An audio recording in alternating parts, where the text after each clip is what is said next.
Assalamualaikum. Salam sejahtera, salam ceria, salam kehebatan, juga salam kenikmatan yang kita hadapi pada hari ini. Alhamdulillah. Anak-anak, hari ini kita berkesempatan untuk berjumpa pada Kiri Didik Nurani 2021, anjuran Majlis Guru Kaunseling Kebangsaan Kubang Pasu dan juga diterajui oleh PPD, iaitu Pejabat Pendidikan Kubang Pasu. Anak-anak, sebagai seorang murid, kita mempunyai, kita mestilah ada target, ada cita-cita, ada pencapaian, ada keinginan dan juga ada cita-cita yang kita impikan terus dan akhirnya kita impikan suatu pekerjaan yang berjaya. InsyaAllah. Baiklah, sebagai memulai kehidupan kita sebagai seorang murid yang berjaya, marilah sama-sama pada hari ini cikgu cuba utarakan berkaitan dengan kita terkai kejaya, iaitu Grab Your Future. Grab Your Future maksudnya di sini cikgu lebih fokuskan atau khususkan kepada murid-murid sekolah rendah, iaitu murid-murid tahun 6 berdasarkan psikometrik tahun 6. Grab Your Future. Okey, itu tajuk cikgu pada hari ini. Sebelum kita ke selanjutnya, izinkan cikgu untuk sama-sama berkenalan dengan anak-anak semua. Cikgu Puan Suria binti Abdul Hamid, Guru Bimbingan Kaunseling Sekolah Kebangsaan Sultan Ahmad Tajuddin. Okey anak-anak, ada yang kenal? InsyaAllah. Alhamdulillah. Baiklah cikgu, cuba utarakan secara umum apakah yang dimaksudkan dengan psiko. Psiko ialah kajian berkaitan dengan jiwa, berkaitan dengan perasaan. Begitu juga psiko ini lebih diutamakan kepada jiwa dan juga perasaan. Manakala metrik pula lebih dikenali atau didefinisikan sebagai ukur. Jadi bila kita gabung jalinkan, psikometrik ialah berkaitan dengan mengukur dimensi berkaitan dengan minda atau jiwa seperti sensitiviti seseorang, kecerdasan, aptitude dan juga personality bagi setiap manusia. Jadi itulah yang dikatakan dengan psikometrik. Okey, cikgu tak mau berpanjang ataupun bercakap panjang berkaitan dengan psikometrik. Cikgu lebih menjurus kepada track personality. Track personality. Okey. Track personality yang pertama iaitu kecerdasan pelbagai, kita utamakan berkaitan dengan verbal linguistik. Verbal linguistik, apakah yang dimaksudkan dengan verbal linguistik ni? Verbal linguistik ialah kita berfikir dengan perkataan, berkemampuan berbahasa atau berkomunikasi, itu yang dikatakan verbal linguistik. Verbal linguistik ini anak-anak, kita berfikir dengan berbahasa yang indah-indah, bahasa yang berpuitis, kita mendeklamasikan saja, kita mengutarakan sesuatu yang bahasa yang terlalu mendalam dan diertikan ataupun dimaksudkan orang-orang tertentu ya yang boleh memahami. Itu yang dikatakan verbal linguistik. Okey. Verbal linguistik ini cikgu utarakan ataupun track personality yang sesuai untuk mereka yang bercita-cita untuk menjadi peguam. Peguam. Anak-anak tahu peguam? Lawyer. Kalau istilah seharian kita sebut lawyer. Tapi itu istilah dalam bahasa Inggeris. Peguam ialah orang yang terlibat untuk menyelesaikan atau membantu pihak tertentu di dalam mahkamah. Okey, di dalam sesuatu perjanjian atau hartanah dan sebagainya. Okey, kita tengok pula kejayaan yang sesuai untuk yang kedua.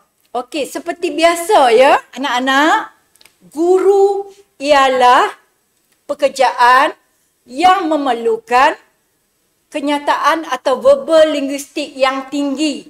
Guru juga perlu berbahasa. Guru juga perlu bercakap dalam intonasi yang sesuai. Jadi, guru juga dikategorikan dalam verbal linguistik. Anak-anak faham kan? Okey, seterusnya kita tengok pula berkaitan dengan personality yang sesuai untuk verbal linguistik. Ia berkaitan dengan pembaca berita. Pembaca berita, anak-anak, jika kita tak memahami atau tak faham apa yang ingin disampaikan, berita mengejutkan menjadi berita sedih. Berita yang mungkin api kemarahan atau puncak yang mungkin membuatkan kita bersemangat, tiba-tiba dibaca dalam keadaan istilah ataupun pembacaan yang agak intonasi yang tak sesuai. Jadi pembaca berita juga memerlukan verbal linguistik dalam kategori personality tersebut. Okey, anak-anak, kerjaya yang seterusnya ialah wartawan. Wartawan juga memerlukan kemahiran berbahasa. Wartawan juga memerlukan penyataan atau ayat-ayat yang sesuai untuk kita rekodkan dan juga nyatakan kepada masyarakat umum. Jadi wartawan juga dikategorikan dalam track personality verbal linguistik, anak-anak. Okey, itu berkaitan dengan verbal linguistik. Okey, seterusnya anak-anak, kita masuk kepada track personality ataupun kecerdasan pelbagai yang kedua, iaitu visual ruang. Apakah yang dimaksudkan dengan visual ruang? Visual ruang ni secara kesimpulan atau rumusannya adalah berkaitan dengan gambaran, berkaitan dengan dimensi ataupun kita dapat mengesan dunia visual dengan tepat, dunia gambaran dengan tepat. Kita menjadi hakim untuk artistik atau seni atau gambaran, keupayaan untuk menggambarkan hanya dengan mata. Okey, itu yang dikatakan visual ruang. Baiklah anak-anak, kita tengok kejayaan yang sesuai berkaitan dengan visual ruang. Kejayaan yang sesuai untuk visual ruang, pengacara. Sebab apa cikgu kata kejayaan sesuai untuk pengacara dalam visual ruang? Pengacara memerlukan penghayatan ataupun dia memerlukan untuk bergerak ke sana dan kemari.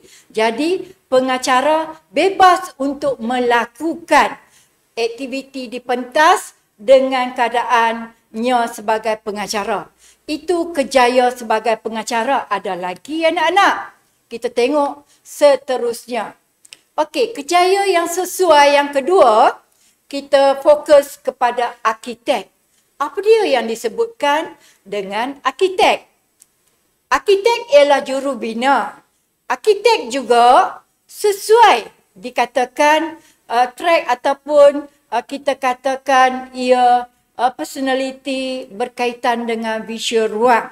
Track personality visual ruang. Sebab arkitek memerlukan penghayatan untuk membina sesuatu bangunan, sesuatu benda-benda yang berkaitan dengan pembinaan. Jadi arkitek dikatakan dalam kecerdasan pelbagai visual ruang. Seterusnya kita tengok pula pengurusan grafik. Anak-anak, pengurusan grafik, kemungkinan kita rasakan bahawa pengurusan grafik ni hanya kita menggunakan komputer. Tetapi grafik juga kemungkinan kita lukis melalui lakaran, gambaran kita gunakan dan melalui imajinasi yang kuat.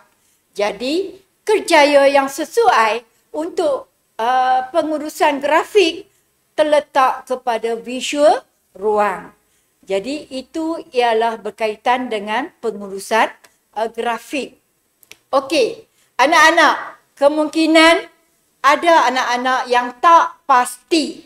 Betul ke ahli bedah ni? Ahli bedah?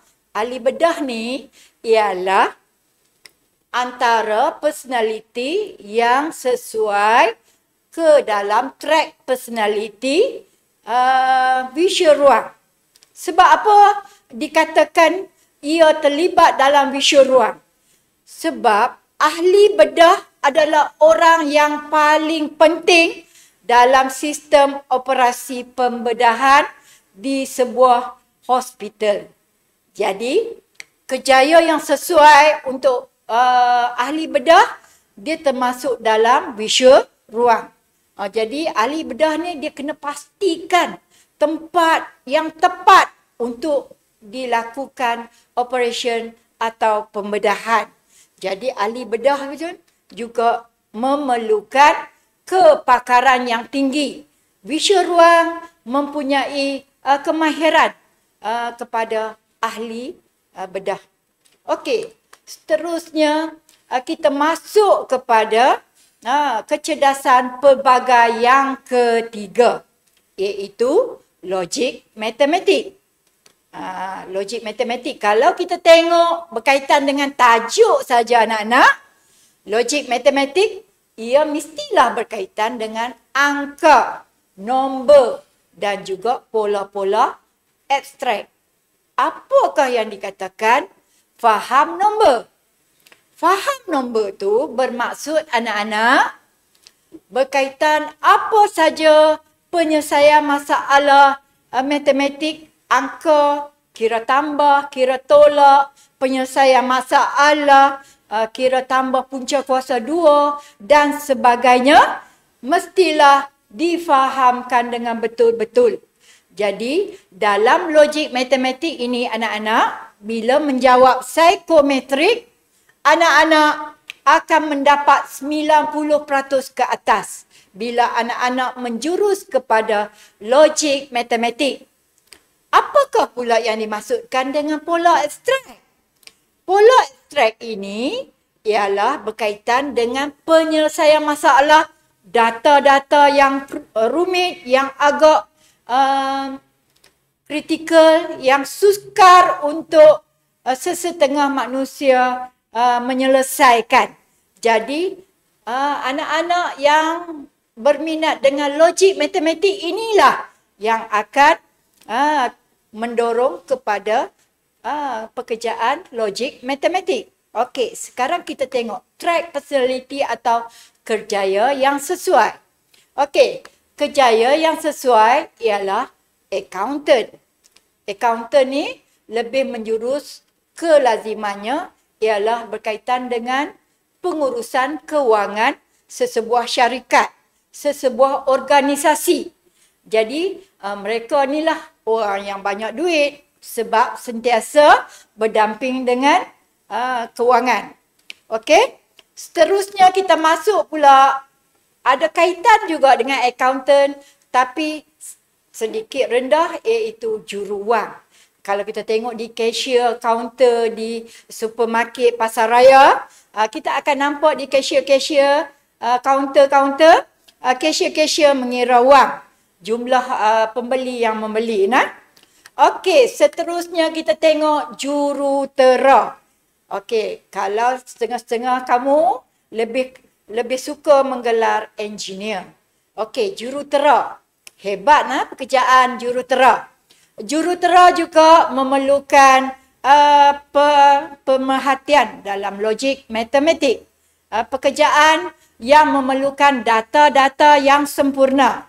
Jadi, jurutera juga memerlukan fakta, Jadi sebab itulah dikatakan kerjaya yang sesuai ialah jurutera. Okey, baik, kita tengok pula kerjaya yang sesuai logik matematik seterusnya, iaitu ahli fizik.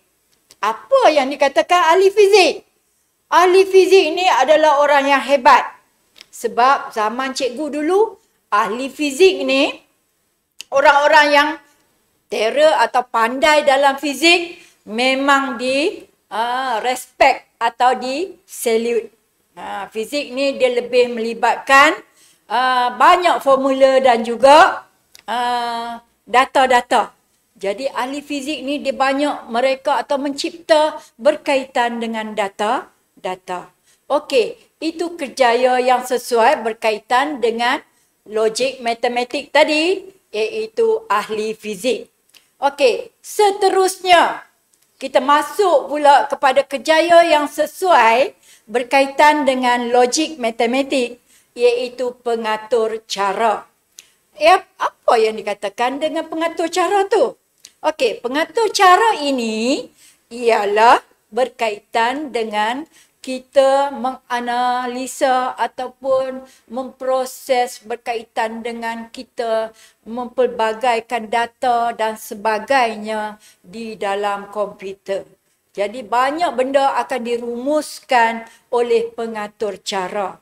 Pengatur cara ni dia akan melibatkan banyak data-data yang berkaitan dengan komputer ataupun berkaitan dengan internet dan sebagainya. Zaman sains dan teknologi, pengatur cara amat diperlukan. Okey, itu kerjaya yang sesuai berkaitan dengan logik matematik tadi. Sekarang kita masuk kepada kecerdasan pelbagai muzik. Okey, ini ialah kecerdasan yang cikgu rasa kebanyakan anak-anak minat dan kebanyakannya suka mendengar muzik, tetapi ada yang dalam keadaan yang sederhana saja. Okey, apakah yang dimaksudkan dengan track personality music ini? Okey, ia lebih peka kepada bunyi, termasuk melodi dan juga nada. Iaitu kalau kata bunyi muzik saja dia dapat meneka, dia dapat memperdengar atau dia dapat menghayati. Kalau lagu tu sedih terus air matanya menitis. Okey, kalau dalam keadaan lagu-lagu yang bersemangat, terus dia bersemangat untuk menyanyikan. Okey, itu berkaitan dengan muzik. Boleh kan anak-anak setakat ini? Okey, kerjaya yang sesuai untuk muzik mestilah pengubah lagu. Okey, pengubah lagu. Apa yang dimaksudkan dengan pengubah lagu? Pengubah lagu ialah mereka yang mencipta irama sesebuah lagu. Banyak ya di negara kita, kalau ikutnya berjuta. Berjuta lagu-lagu yang telah digubah oleh pencipta-pencipta hebat. Cikgu tak pandai menyanyi, tetapi banyak lagu-lagu yang cikgu suka. Antara pengubah lagu yang cikgu suka pada zaman dahulu, contohnya seperti seniman agung kita P. Ramlee. Okey? Banyak pengubah lagu yang mungkin kamu dah tak kenal sebab zaman-zaman yang lalu ya. Okey, seterusnya ahli muzik. Ia berkaitan juga dengan lagu. Okey, kalau tak ada ahli muzik macam mana nak jadi lagu? Kan? Jadi ahli muzik akan sesuai bila kita kaitkan dengan muzik. Banyak muzik-muzik ya yang kita kenal. Drum, gitar, okey, piano, trumpet, saxophone dan sebagainya. Itu adalah pemain-pemain yang hebat. Sekiranya tiada pemain-pemain muzik, tiadalah lagu. Okey, seterusnya kita tengok. Okey, bila dah ada muzik, ada pengubah lagu, mestilah ada penyanyi. Betul tak anak-anak? Betul kan? Okey, jadi kita mesti ada penyanyi. Penyanyi ramai kalau kita ikut-ikutkan Kalau ada yang sentiasa mengikuti lagu-lagu masa kini, lagu-lagu sampai ke lagu rap, lagu asli, okey, lagu sentimental, lagu macam-macam ya. Jadi inilah yang dikatakan penyanyi. Okey, konduktor muzik. Bila ada kumpulan muzik, dia perlulah ada ketua. Bila ada ketua, ketualah yang akan mengendalikan muzik yang dimainkan. Jadi itulah yang dikatakan konduktor muzik. Okey, anak-anak, itu berkaitan dengan muzik.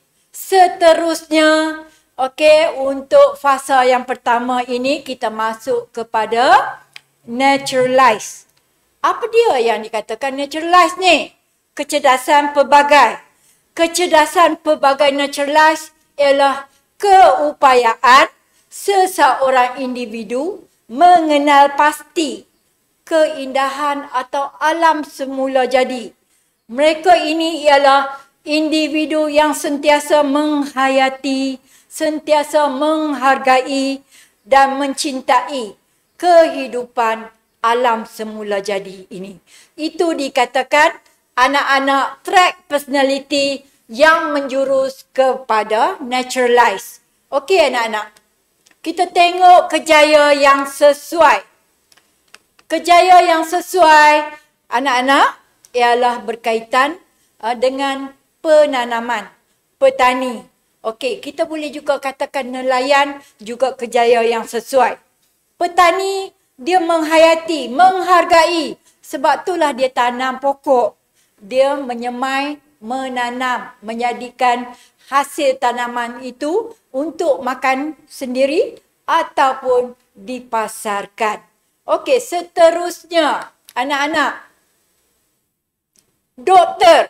Doktor juga perlu mempunyai perasaan ataupun track personality berkaitan dengan naturalize. Maksudnya dia akan memahami apakah yang diperlukan oleh pesakit atau pelanggannya. Itu yang dikatakan naturalize, doktor. Doktor yang tak faham, menyusahkanlah. Tetapi kelazimannya, doktor adalah dalam kumpulan naturalize. Okey, baiklah. Seterusnya masih lagi berkaitan dengan doktor, iaitu doktor haiwan. Sebab itulah anak-anak, kecintaan terhadap haiwan menyebabkan doktor haiwan dikatakan adalah dalam kumpulan naturalize. Okey, sebab doktor haiwan perlu memahami lembu kalau dia sakit, sakit macam mana. Kalau kucing, sebab apa dia mengiau?